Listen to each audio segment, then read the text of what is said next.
হুমায়ুন হাসান শাহীনের নেতৃত্বে বরগুনা শহরের বিভিন্ন সড়ক লিফলেট বিতরণ। আসন্ন উপজেলা নির্বাচন বয়কট, ভোট প্রদান থেকে বিরত থাকার আহ্বানে বরগুনা শহরের বিভিন্ন সড়কে লিফলেট বিতরণ করা হয়। বরগুনা জেলা বিএনপি সাবেক সাংগঠনিক সম্পাদক মোহাম্মদ হুমায়ুন হাসান শাহীনের নেতৃত্বে এ সময়ে উপস্থিত ছিলেন আজেদ এম সালেহ ফারুক, হাবিবুর রহমান পান্না, জাহিদ হোসেন মোল্লা, নাসির উদ্দিন মোল্লা, জুয়েল প্যারা, মেহেদী হাসান রাসেল, মেহেদী হাসান রনি, মাসুম বিল্লাহ, কলেজ ছাত্রনেতা আবু হানিফ সহ অন্যান্য নেতৃবৃন্দ। এ সময়ে হুমায়ুন হাসান শাহীন বলেন, অবৈধভাবে ক্ষমতা দখল ও অনির্বাচিত সরকারের অধীনে নির্বাচনে অংশ নিয়ে বিএনপি ভোট ডাকাতির বৈধতা না দেওয়ার পক্ষে না এবং জনগণের ভোটাধিকার ফিরিয়ে দেওয়ার আন্দোলনের অংশ নেওয়ার আহ্বান জানান তিনি।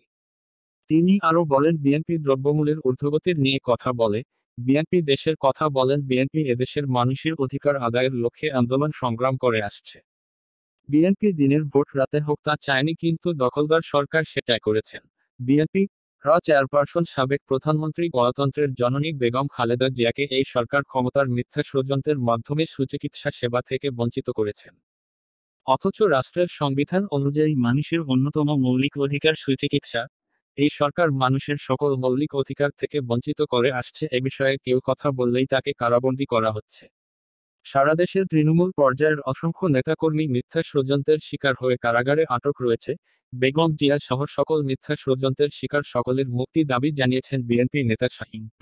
এবং বাংলাদেশের ইতিমধ্যে এই কাজটাকে প্রত্যাখ্যান করছে, কারণ এই দেশের জাতীয় সংসদ নির্বাচনে 5% ভোটের অংশগ্রহণ ছিল না। এই কারণে বাংলাদেশের মানুষ ইতিমধ্যে এই সরকারকে প্রত্যাখ্যান করছে।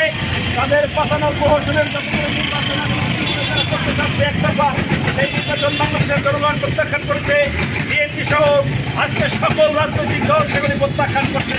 আমরা বলছি জেলা বিএনপি, ছাত্র দল, যুব দল, স্বেচ্ছাসেবক দল